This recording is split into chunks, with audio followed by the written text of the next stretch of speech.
Welcome, everybody, to Gnyp Gnop. Happy Friday to you. Happy Friday. It's a long weekend. It is a long weekend. This is crazy because it's kind of making me think the end of summer. And we usually I am Gnyp. I am the Gnyp. There's Chris Yazinski. He will be your Gnop. Good day, my friend. How are you, sir? We usually don't work long weekends, by the way. We usually take the Friday off and kind of make it a longer holiday, don't we? We do, but you know what? There's something special today. There's something special. And he's special. Look at that. The Gnyp T-shirt. Yeah. I got look at that. Bottom of the drawer today.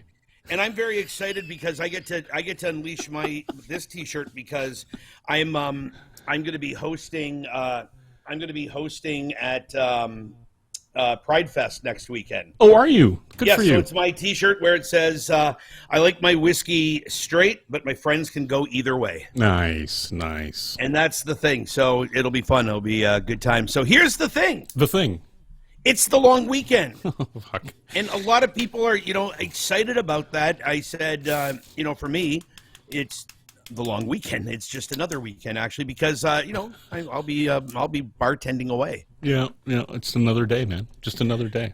Except the thing that bothers me about the long weekend now with this is there's no Jerry Lewis telethon. And I got to be honest, we talked about this earlier a few weeks ago. Oh. I miss Jerry Lewis on there and him singing on Sunday night around 6 o'clock, You'll Never Walk Alone. Good God. Yeah, I'm showing my age. Right I'm not going to comment on that, but I will say this. Got a lot of feedback from having Paul Gross on from Channel 4 last week, and the beauty of having Paul on was what happened this week, but a 500-year rain event in New York City. Yeah, but there's still no climate change. Nope, no climate change. I don't see anything. Well, before we get into trouble now and have people tell us, blah, blah, blah. Yeah. That's the proper terms. You're not a scientist. Blah, blah. You know what we're going to do? So you love Detroit. You love Detroit. Of course I do. I love of course I do. Detroit is... one thing that I've always said that I love about living in Windsor so much is that we have Detroit. That's right. And I know and I don't mean that in a disrespectful way to Windsor, but you know what? When you want professional sports, right. You want to see big concerts. Yep. And small concerts. Crazy great restaurants, amazing bars. It's just a quick drive over. I always say that Detroit is kind of like living next to your best friend. Well, it used to be, Greg. I mean, with all due respect, when we were in university together, we would skip out for lunch to go to Mexican Village. Come back after having a couple margaritas. We would do some afternoon classes, and then we'd go back and go see 2 or 3 shows, right, between St. Andrews or, whatever the clubs were that we were going to go check out bands. And we would do that, like, every day. So you don't do that anymore. Remember, we used to just show our library card to get across the border. Today, not so much. I got across the border once with my University of Windsor student card, and the guy went, that's not really proof of that you're Canadian. I said, yeah, but it's a Canadian university. And he went, yeah, good point. And but that was 1986. Seems legit. So talking about Detroit, yeah, there are some people that are iconic to Detroit. Sure. And this guy, when you think of clubs like Paychecks and you think of St. Andrews Hall and Down in the Shelter and you think of the Detroit music scene, and then he's branched out into all these other things. One of the names that comes up all the time from fans of Detroit and Detroit music and the Detroit police, it's Jimmy Doom. Jimmy Doom is on the show with us. Hi, buddy. How are you? Hi, Greg. Hi, Chris. How are you, Jimmy? I tried to get across the border with my library card once. I probably shouldn't have been cutting out a line of cocaine with it at the time. They turned me away. They're like, take your cocaine and go back home. You can't come to the Windsor Ballet carrying your library card and your cocaine. But we would have been really nice about it. Yeah, they were very polite about it. Yeah. We're really sorry, eh? We're just going to have to turn you around. But would you like some maple syrup to go home? Is that cocaine? That costs a lot of dollars. Dollars. No, so, but I mean, seriously, let's be honest, Jimmy. You've been part of the whole scene. I mean, starting from when? You know, how old were you when you first snuck into a club? Into St. Andrews Hall in a long time ago. Yeah, I've been. I went to my first show in Detroit in 1982. Okay. What band was that? Black Flag, Negative Approach, and then Necros at the old original Clutch Cargos at Cass and Elizabeth. There's crazy. Pictures of it on the Detroit Hardcore Movie Instagram site. Sure.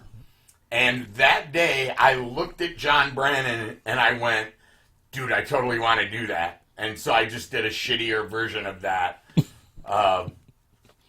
Yeah. And, I didn't start ALD, but I joined ALD. And I'm like, well, if I'm 1/100th as cool as John Brannon, I'll be happy. And that's what I did. Nice. You know, and I still remember watching you guys on stage. You know, it was, years ago, of course. But it was one of those ones where, you know, I'm this dorky little guy, you know, crossing the border, you know, kind of like. What are you now, Greg? Well, now I'm just a big dorky guy. Okay. I've gone from little to big, but I'm still all dork. But it was one of those kind of things, you know, where it was like, and it's funny because, you know, you guys were pretty aggressive on stage. You guys played very loud music, and it was just with our beer. What's were that? Intimidating, but very generous with our beer. Yeah. But it was awesome, and you know, it was funny though because years down the road, you know, I got to know you from, you know, working at St. Andrews Hall, working at other different things, and it was funny because no matter what, there were certain people that always still had that kind of just, you know, you had this mystique about you, and I don't know if that sounds weird, but you know, people would be like, "Oh, that's Jimmy Doom." I think it was just the stench of bourbon that you liked so much. And just so people are aware, Jimmy, the band is the Almighty Lumberjacks of Death. Yes. Okay. That was the band. All right. Which I'm kind of sad you guys aren't on Spotify, are you? No, we didn't do anything. I mean, yeah, I'm really sad I'm not on Spotify because I'm missing out on that $1.35 from a decade worth of plays. Yeah, we were an underground band. We came out of an underground scene. We didn't do anything. We didn't care about corporate America or any of that crap. We just wanted to play loud and get drunk, and we did. I mean, back then, but you guys did Hall wasn't a Live Nation venue. St. Andrews Hall was where bands, like punk bands, went to play. Right. The music scene, like, meshed into St. Andrews, not the other way around, if that makes sense. Like, in 1984, when I went to my first show at St. Andrews, I was just telling somebody the other day, I thought, they're never going to let anybody do a show in this hall ever again. Obviously, I was really wrong. but like, it was very rebellious back then, and that rebellious music became more popular over the time. Sure. Right? So, yeah, just the simple idea of being on anything like Spotify or, you know, kissing corporate ass, that wasn't our thing. You know? I mean, maybe a beer company would have wanted to sponsor us, but other than that, yeah. Right. Oh, and, you know, Noir Leather, which was a, you know, yeah, independent retailer. They were very important to us, but yeah, Spotify, no thanks. Yeah, but find us on YouTube. Find us on an indie record store. No. So we should probably say thanks to, you know, Keith at Nora Leather for taking care of you guys. Keith was so important. Is so important to the Detroit scene. Whether it's the bondage scene, the music scene, any kind of creative scene. He was always supportive of the artists, the creators, the clubs, the bartenders. Well, but one of the things, the way you're describing it, and I said that's the one thing that I always noticed about Detroit is there was, even the underground scene would welcome in it wasn't always just, so cliquish, because, you go to some cities and it's like, if you're underground and somebody walks in, wearing the wrong, not wearing Doc Martens, and I'm using Docs as an, they can't come in. But like Noir Leather used to do fashion shows in upscale clubs. And, Keith just was like, he's like, listen, I'm promoting the scene. I'm promoting life. And I noticed that with a lot of the music scene, where people went from being normies to like exploring what they really wanted to do. Noir Leather was where people took off their varsity jackets for the last time and put on a leather and put on bondage pants and asked where they could get urinated on. In the corner, come on here. I mean that in like an address, not a part of anatomy. Thank you for clarifying that. All right, you're welcome. Woodward Avenue and my thigh. So you've been very creative in your career. I mean, everybody. Okay, so we know about your music. I mean, I'm sure. I mean, there are some people I'm sure that was don't somebody know else's about music that they let me sing over. Just to be clear, they're like, "Here's this music. Here's a microphone. Don't ruin it." And I tried my best not to ruin it. And you did. You were gorgeous. You were gorgeous. But no. So you've got. So you're also an author. Yes. And you released a book. When the last book was when? About a year ago. I released a book December of, so where are we now? December of last year. It's September. The book's been out for 9 months. It's called Humans Being. So how do people get the book? And what what's it about? The jackass that just said he's not all about corporate America has it on Amazon. So... Ooh, where? I'm a little bit... There's your hypocrisy for the day. But that was the best way for me to go to have books on demand, to print it on demand, as opposed to ordering 5,000 copies and having them sit in my living room and boxes of books turn into a cat toy. Right. Yep. Amazon was like, yeah, you want to order 10 books? I'm like, yeah, I'll order 10 books. And if they sell, I'll order 10 more. So, but you can get it at BookBeat. You can get it at BookSui. You can get it at independent book retailers. If you want to circumvent the Jeff Bezos, I got to go to space again program. I will be doing an event at BookSui on the 25th. That's okay, and BookSui is where? Hamtramck. All right. It's right at the corner of Gnyp and Joe's Campo. It's an old Chinese restaurant. Well, it's an old bank that turned into a Chinese restaurant that turned into a bookstore. Nice. That's brilliant. That's brilliant. That's awesome. And but you're constantly writing. I mean, you did what was it? 100. What was what was it? 100 short stories in 100 days, or? No, I did a story a day for a year. Okay. That's in the book. There's 365 stories in my book. Oh, it's okay. And they're all exactly 100 words. So that's crazy. I just tried to capture as many slices of life in America. I know that's a cliche. I apologize for it, but chunks of things I experienced and fictionalized them and compiled them in a book, and I have one for every day of the year. That's awesome. That was suggested by my editor, Dasha Paler. She's in British Columbia, and she's like, you should do a book. And I was like, I don't know, 100-word stories? And she's like, do a whole year of them. And I kind of went, yeah, I'll give that a thought. And then about 3-4 months into it, I was like, this is pretty cool. Maybe I could do this. Then the pandemic hit, and I'm like, wow, I got nothing better to do than sit home and write. And so that's what I did. And I still do it. And now, shameless plug, there you go. I write. Can you see that? There we go. I'm not a complete idiot. I write on this every day. You can subscribe to me here, and I will produce one story a day every day for the rest of into next August minimum. Okay, and Jimmy, awesome. we'll put that up on a link too for you. Oh, thank you. Yeah. Sorry for the gorilla link. Yeah. It was laying around my room, and I it was under my bronze eagle.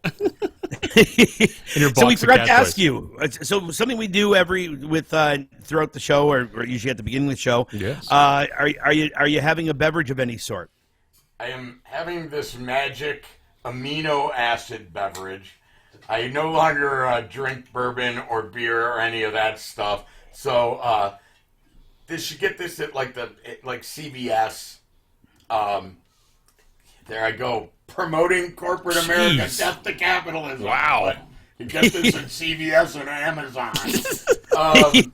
Good God, Jimmy. Yeah, it's just this like strawberry. It's pink and it's got caffeine in it. That's all I care about. That it's pink and it's got caffeine, and that's all you need. Mm-hmm. I said that's. And Chris, what are you having? You know what? I'm going with Kirin. It's one of my all-time favorite beers. It's actually made. Labatt's makes it in Canada. They don't actually import it, but still, just a great recipe. Labatt's owes me about $12 million. I had to spend $12 million on Labatt's products over my life. Maybe you could do a soundtrack for one of their commercials. I would love to do a voiceover for a Labatt's commercial. But I do represent Altus. I am the official Altus spokesbunny. And they are an independent beer company. They are not a big giant. ALTES. Brewed in Detroit at Brew Detroit. Oh, okay. And locals took the brand name back over. Altus was like an American, like a Detroiter's granddad beer. Oh, okay. And they make it again. What are you drinking, Greg? I cut you off. Well, no. I'm because I have to work tonight, so I'm trying to be semi-good. So I'm just having a coffee with a little Kahlua in it, because that's not really drinking. No, it's not. That's flavoring. It's a flavor. That's what it is. But the caffeine, I needed. Didn't taste coffee enough, so you had to put coffee stuff in it. Yeah, because coffee on coffee. So, let's get to your acting. Love is love, man. If it's coffee and coffee, it's love is love. Just don't throw Starbucks into your conversation somehow. Yeah. Of course, Jimmy. Amazon, Labatt's, capitalism. Yeah, that's right. I should have had like a Starbucks cup here with it, and been like, what? But no. So all right. So acting, you've done a ton of stuff. You even got your own what is it? IMDb page. IMDb, yeah, you can find all the listings of all the crazy stuff I've done. I'm kind of Detroit's designated homeless person on camera. And, I always joke that if I didn't play homeless people, I'd be homeless myself. And I do take that very seriously, because you are portraying a human being. Right. So I take it seriously, and I care about people that are in situations like that. I don't take it... It's fun to joke about, always playing homeless guys, but it is a serious situation. So I try to bring a little humanity to it. And then I play, bikers. I usually play bad guys. I usually play villains. I have a new movie coming out September 10th at Imagine in Royal Oak called Uncle, which is a political allegory in which I play a really creepy, horrible human being. Spoiler alert. And then later on in October, Ash and Bone with a Canadian, a lovely Canadian, fellas. Right on. Erica Hovland, and she's the most marvelous actor of either gender in the Detroit area, but she grew up in Alberta, outside of Calgary. Mm-hmm.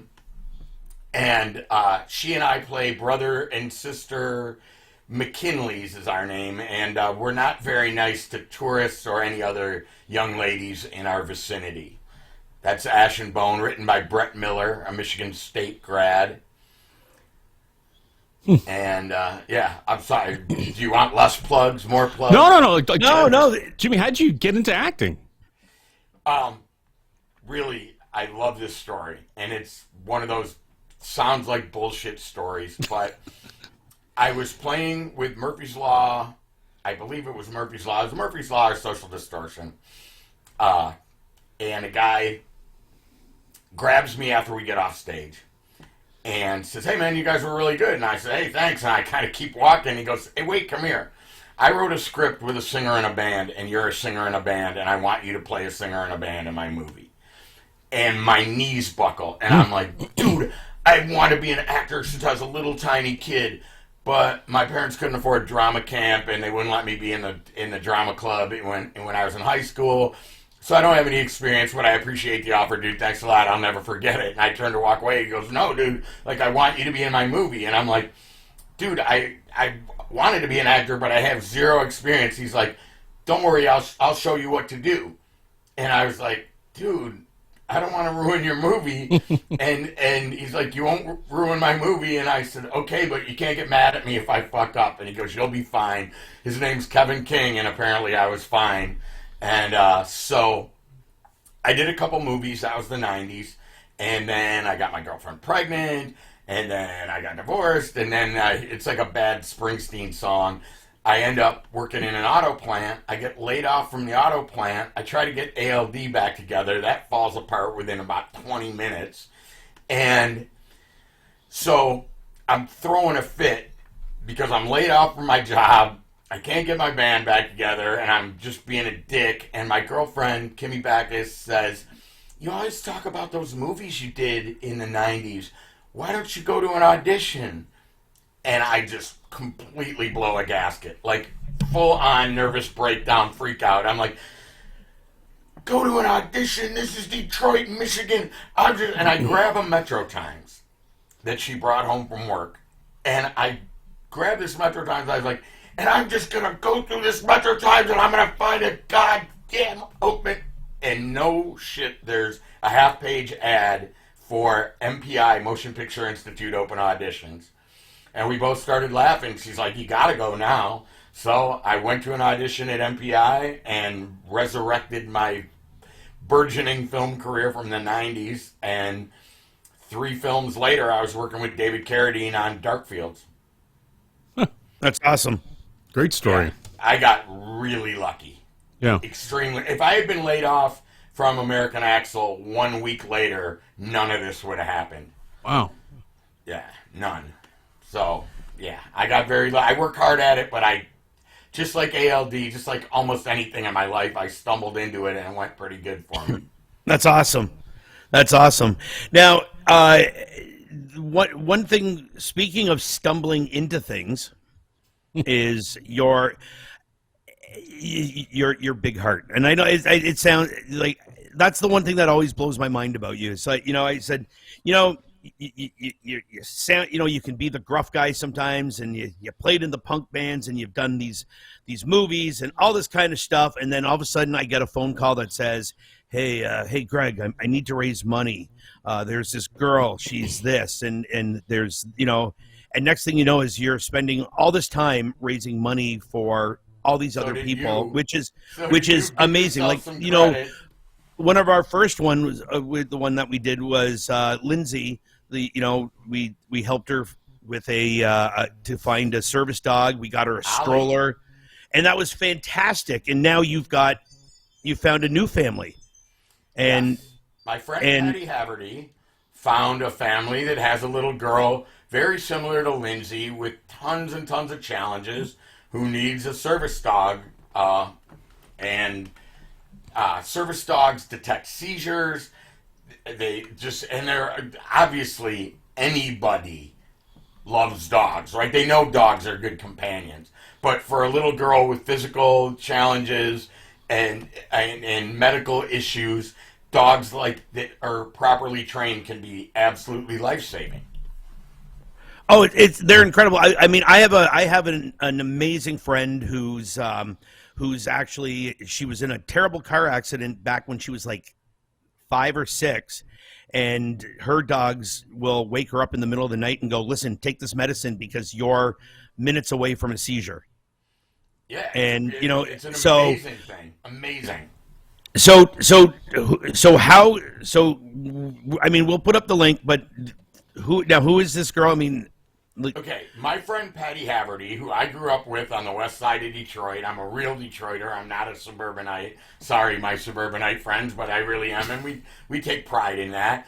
And she's been my friend for years. And earlier, a couple years ago, I had no way of getting out to the New York Festival of Cinema for Ovid and the Art of Love, and Patty said, "Hey man, I'll take you. We'll go." And she dropped everything and drove me to New York City for the premiere of this film with Corbin Bleu from High School Musical that was shot in Detroit. A lot of cool Detroiters are involved. You see a lot of Lincoln Street Art Park. It's a cool film blending real Roman history with modern Detroit. And anyway, so she dropped everything to do something for me and never asked for anything in return until last week, when she said, or the beginning of this week, she said, "Hey, I met this family and they have this little girl and she's got myriad challenges and the family doesn't have a ton of money and they need $15,000 to get this little girl's service dog trained to do a wide variety of jobs for her and to be her constant companion. And I don't care who you are and how tough you are or whatever you've done in life. If you can't think, okay, I have the opportunity to get a little girl a dog, right? It doesn't have to get any more complicated than that. But then you add, oh, by the way, this dog could save this little girl's life, and it's only $15,000, right? People spend $40,000 on an automobile. Yep. People, if you drink a $9 boysenberry passion fruit frappuccino latte every day, add up what $9 a day is for 365 friggin' days. Yeah. Right? So I figured I have like 5,000 Facebook friends. I have been in Detroit my whole life. I've been a bartender, been a singer in a band, been an actor, been an idiot, and I figured I could get those 5,000 people to give $3 a piece, right? Well, with the algorithms, it doesn't really work out that way. And but we've raised like $8,000, a little over $8,000 so far, and so we need a little over $6,000 to finish this campaign. Okay. Yeah. So if 6,000 people gave $1, or 3,000 people gave $2, you have it in your couch cushions, right? Yep. And then a little girl, then you've been part of something that's so much more important than recording a record or being in an indie film or doing anything, right? Like that for the rest of this little girl's life, or the life of this dog, for 15, 17, whatever years, this little girl is going to have this amazing, beautiful companion that also helps her have an easier life. Who wouldn't want to be part of that? Right. Fuck your record, right?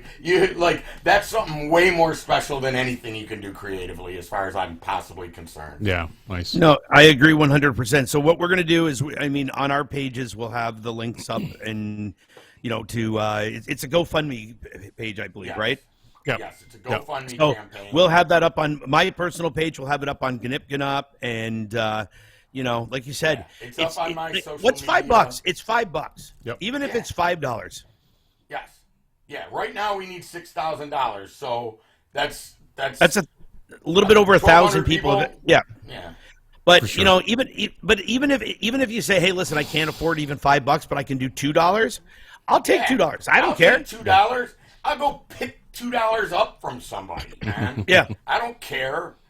If they want something from me, I'll do it for them. Like, you want me to mow your lawn for, give me $10, right? I don't care. I want to make this happen. We'll help you do that, Jimmy. It's important. It's truly important.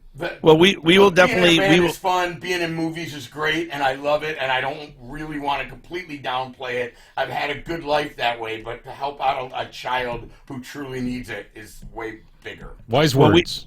Thanks, Well, Jimmy. we will have you covered, my friend. We will definitely set something up and make sure that people know that it's where to help you and help her, and we'll get her dog. For so, sure. Jimmy, Thank you so much for being on the show. It's great to see your face. I haven't seen your face. It was too brief, Greg, like most of our lovemaking.